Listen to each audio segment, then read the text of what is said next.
नमस्कार। आप देखिए कि अंबेडकर नगर के आम आदमी पार्टी के जिला अध्यक्ष ब्रजेश चौधरी हमारे साथ हैं। आज हम बात करेंगे, आपने देखा कि दिल्ली में सीजेपी यानी कि जंतर मंतर पे जो युवाओं का, छात्रों का बड़ा प्रोटेस्ट था। इसमें आप देखिए कि देश भर से युवा शामिल हुए और बताया जाता है कि सुबह 9 बजे उनका मार्च था दिल्ली के संसद तक। और फिर ये मार्च जब निकलता है तो इसके बाद मार्च निकलता है तो कई जगहों पर पुलिस के द्वारा बैरिकेडिंग की जाती है और कई जगहों पर भारी फोर्स तैनात करके उनको रोका जाता है। और फिर इनके ऊपर लाठीचार्ज होती है, आंसू गैस के गोले भी छोड़े जाते हैं, तमाम तरीके से उनको रोका जाता है। अब इस मामले पर आम आदमी पार्टी के जिला अध्यक्ष हमारे साथ हैं जो अंबेडकर नगर के हैं। अब इनसे जानना चाहेंगे कि इस मुद्दे पर उनकी क्या राय है, आम आदमी पार्टी इस मुद्दे पर क्या समझती है और कैसे क्या चाहती है। आप बताइए सर, क्या नाम है आपका? मैं अधिवक्ता ब्रजेश चौधरी, जिला अध्यक्ष आम आदमी पार्टी अंबेडकर नगर। आपका क्या रुख है इस मुद्दे को लेकर सीजेपी को? देखिए, हम लोग तो सोनम वांगचुक जी के समर्थन में हैं। अच्छा। और आज जिस तरीके से इस तानाशाही सरकार ने जो बर्बरतापूर्ण तरीके से लोगों पे, छात्रों पे लाठीचार्ज किया है, ये बहुत ही निंदनीय है और ये एक तरीके से लोकतंत्र की हत्या है। संविधान ने सभी को अपना अधिकार दिया हुआ है अपनी बात को रखने का, शांतिपूर्ण मार्च करने का और शांतिपूर्ण तरीके से अनशन करने का, और वही सभी लोग मिलकर कर रहे थे और तानाशाही सरकार ने लाठीचार्ज किया, आंसू गोले छोड़े, जो कि बहुत ही निंदनीय है। इस तरीके से देखा जाए ये शिक्षा विरोधी सरकार है। शिक्षा में क्या है, नीट में आप लोगों ने देखा कि किस तरीके से पेपर लीक कराया गया और उसमें पूर्ण रूप से सरकार ही सम्मिलित थी। और दूसरी बार जो पेपर हुआ उसमें भी देखा जाए तो जो रिजल्ट आए वो भी संतोषजनक नहीं है। कई बच्चों ने उस पर भी आरोप लगाए हैं, जो कि आप सोशल मीडिया के माध्यम से, अन्य चैनलों के माध्यम से आप लोगों ने देखा ही होगा।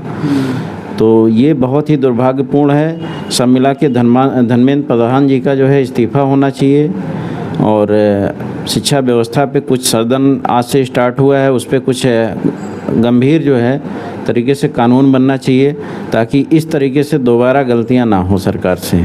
आप देखिए, जैसे आप अंबेडकर नगर के हैं, आप यहीं के निवासी हैं। अंबेडकर नगर में ज़्यादातर जनता किसान है और ग्रामीण क्षेत्र में रहती है। ऐसे में एक परिवार अपने ज़्यादातर, जैसे मान लीजिए किसी के परिवार में 3 बच्चे हैं, अधिकतर क्या होता है कि कुछ बच्चे अपने खेती में, पिताजी के साथ खेती में होते हैं, कुछ छोटे मोटे रोजगार के लिए मार्केट या किसी अन्य जगह पर काम करते हैं। घर में से बड़ी मुश्किल होता है कि एक बच्चा पढ़ाई करे, डिग्री हासिल करे और पढ़ाई करते समय में उसके पिता के द्वारा जो मदद की जाती है, कभी वो किसान अपनी फसलों को बेचता है, कभी अपनी ज़मीन को गिरवी रखता है ताकि हमारा बच्चा पढ़ सके, उसको बाहर हम किसी दूसरे इलाहाबाद यूनिवर्सिटी या तमाम जगहों पर हम उसका एडमिशन करवाएं, वहाँ पर रहने खर्चा सब कुछ वो परिवार देता है। बच्चा अच्छा, इसमें भी मुश्किल की बात देखिए क्या आ जाती है, कई बार जब हम बच्चों को भेजते हैं तो कई बार उनकी जो संगत होती है वो भी तमाम समस्या लाती है। लेकिन फिर भी अगर कोई बच्चा पढ़ता है मेहनत से और पेपर होता है उसका, और जब जिस दिन पेपर होता है उसी दिन अगर पेपर लीक हो जाए, उससे पहले पेपर लीक हो जाए तो ये काफ़ी बड़ी समस्या होती है। ऐसे में सिर्फ एक छात्र की बात नहीं है, ये उस पूरे परिवार सिस्टम को हिलाता है। क्या समझते हैं इसको? देखिए, अंबेडकर नगर की बात करें तो काफ़ी बच्चे बाहर रहते हैं और तैयारी करते हैं, चाहे वो इलाहाबाद हो, चाहे लखनऊ हो, चाहे कानपुर हो, चाहे दिल्ली हो। तो अपना एक तरीके से घर परिवार से दूर रहकर और आर्थिक समस्याओं से जूझते हुए बच्चे जो है कई सालों तक तैयारी करते हैं। उसके बाद ये शिक्षा विरोधी सरकार पेपर लीक करा देती है, जो बच्चों के भविष्य को जो है अंधकार में डाल देती है। इसके अलावा कई सारे बच्चे आप देखेंगे नीट पेपर जो लीक होने के बाद आत्महत्या भी कर चुके हैं। अगर आप लोग 25 बच्चे आत्महत्या भी कर चुके हैं। तो ये सब देखा जाए तो शिक्षा विरोधी सरकार है। ना तो ये स्वास्थ्य पे बात करते हैं, ना तो शिक्षा पे बात करते हैं, ना बिजली पे, ना पानी पे, ना सड़क पे, सिर्फ ये हिंदू मुस्लिम की राजनीति करते हैं। और देश को एक तरीके से लड़ाने का काम करते हैं ताकि इनकी गद्दी अपनी बनी रहे। हिंदू मुस्लिम करके मंदिर मस्जिद करते हैं, भारत पाकिस्तान करते हैं, यही करके ये राजनीति अपनी जो है रोटी सेकने का कार्य कर रहे हैं। तो शिक्षा विरोधी सरकार है, कई सारे स्कूल भी बंद किए हैं। आप यूपी में देखें, स्कूलों का मुद्दा रहा है।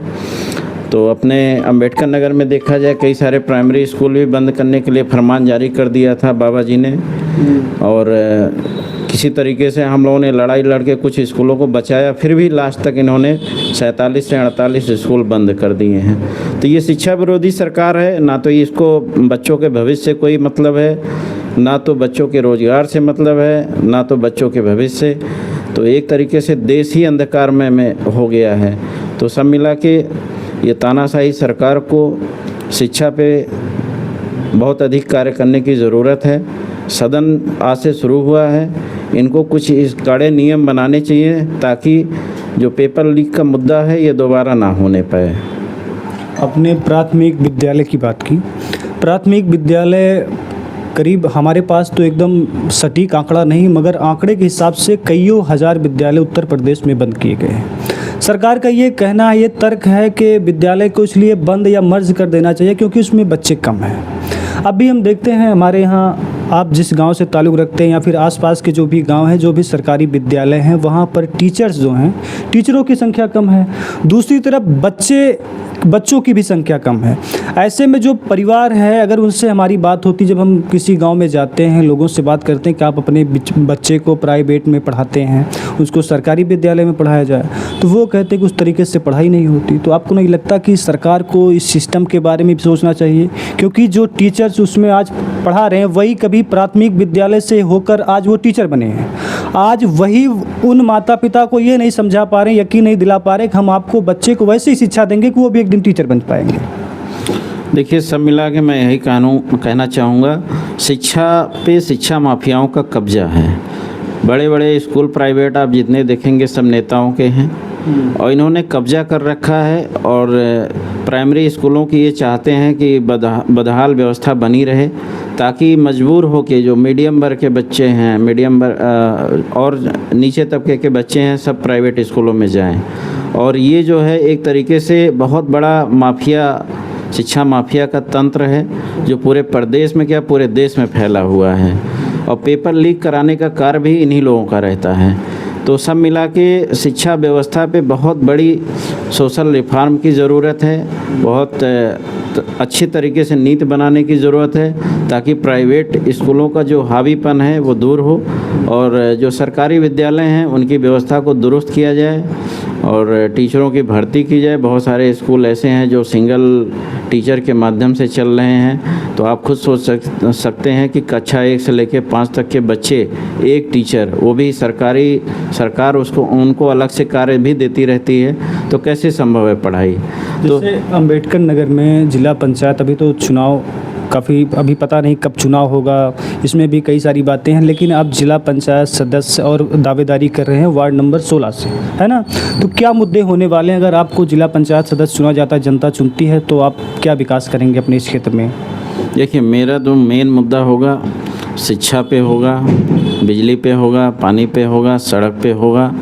हम लोग इन्हीं मुद्दों को लेके दिल्ली में भी आपने देखा होगा आम आदमी पार्टी ने वहाँ पे किस तरीके से कार्य किया था, और उसी मुद्दे को लेके हम जिला पंचायत अपने क्षेत्र में भी जाएंगे। और इसके अलावा पर्यावरण हो गया, इसके अलावा आपका देखा जाए तो वृद्धजनों के लिए कुछ सुविधाएं हम देने का कार्य करेंगे। और जो विद्यालय हैं कोशिश करेंगे जो अपने क्षेत्र के विद्यालय हैं उसमें व्यवस्था को ठीक करने का कार्य करेंगे। तो यही सब मुद्दे रहेंगे हमारे। देखिए, शिक्षा ही सबसे बड़ा मुद्दा रहेगा जो कि देश के भविष्य को, बच्चों के भविष्य को आगे ले जा सकता है और बेहतर बना सकता है। तो देखिए, आप हमारे साथ थे अंबेडकर नगर के जिला अध्यक्ष आम आदमी पार्टी ब्रजेश चौधरी जी। आज इन्होंने अंबेडकर नगर में डीएम महोदय को राष्ट्रपति महोदया को एक देखिए ज्ञापन दिया गया है। इसमें जो ये ज्ञापन किसके लिए था? सोनम वांगचुक। सोनम वांगचुक जी के समर्थन में हमने ज्ञापन दिया आज राष्ट्रपति महोदया को, जो कि कलेक्ट्रेट पे डीएम महोदया के माध्यम से राष्ट्रपति महोदया को ये सौंपा गया है ज्ञापन, जिसमें अधिकारी महोदय आए थे, उन्होंने ज्ञापन लिया है।